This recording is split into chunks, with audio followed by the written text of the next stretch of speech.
माननीय सदस्य श्री सागर खडरे जी।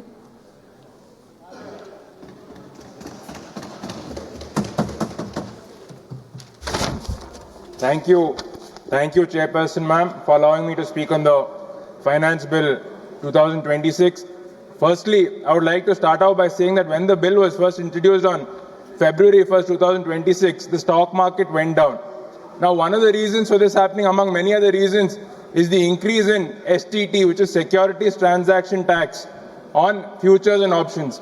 At a time when the country is slowly getting into investing and trading in the stock market, the government has increased the STT, which acts as a deterrent for traders, ma'am. Along with that, I would like to also say that I've received various representations from various organizations for hike in their current salaries and pensions they receive. And I would like to talk about these people, the women of our country that are powering the rural economy.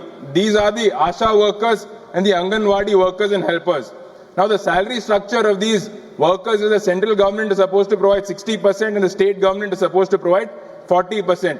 However, it is noticed that in most cases, the state government, even after giving its 40%, they again top up and give additional amount to ensure that the workers, they live a peaceful life. So now there's been demand from both the Anganwadi workers and helpers and the ASHA workers to increase the central share. Ma'am, I'll give you an example of my state of Karnataka, where Anganwadi workers and helpers, they get a central share of 2,700 and 1,350 respectively. State share is 1,800 and 900 respectively. But the state government also gives an additional amount of 5,500 and 3,000 respectively for both Anganwadi workers and helpers, which is why the Anganwadi workers and helpers are able to carry on their day-to-day activities. This state government increase also has happened in 2025. However, when you look at the central government, the last time this was revised was in the year 2018, which was almost 8 years back. So it is very important for the central government to also increase the central share of salaries for Anganwadi workers and helpers to ensure that they live a peaceful and happy life. Even when it comes to ASHA workers, ma'am, the central government gives only 2,000 rupees per month.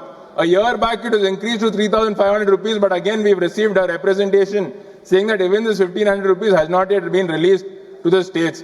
And even if they release this 1,500, I would still like to say the central government share overall, that is 3,500 for these ASHA workers, is very less, and this does not allow them to lead a happy and peaceful life, so they should be increased.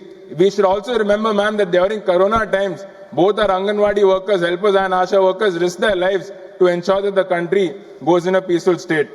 Ma'am, when it comes to pensioners, the EPS 95 National Agitation Committee has been protesting and demanding an increase in the pension for almost a decade now. Presently, there are around 81 lakh pensioners, and out of the 81 lakh pensioners, most of the pensioners get only 1,000 to 1,200 rupees per month, which is very less. It is the duty of our country and the government to ensure that the elderly of our country are taken care of in their old age and in their hard times. So it is important for us.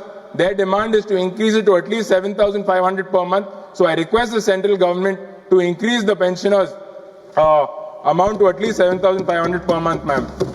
Another thing, ma'am, one of the biggest issues with the government is that it announces certain tax benefits to the people and then it does a policy reversal in subsequent years. Sure. Now, when you give an example, there were tax exemptions on sovereign gold bonds. Looking at this, many investors also subscribe to these sovereign gold bonds. Now the government says that the exemption is only applicable to investors who will hold them for maturity after 8 years and only to those who are subscribed in the original issuance. Investors who purchase these sovereign gold bonds in the secondary market or opted for early redemption will now be liable for capital gains tax.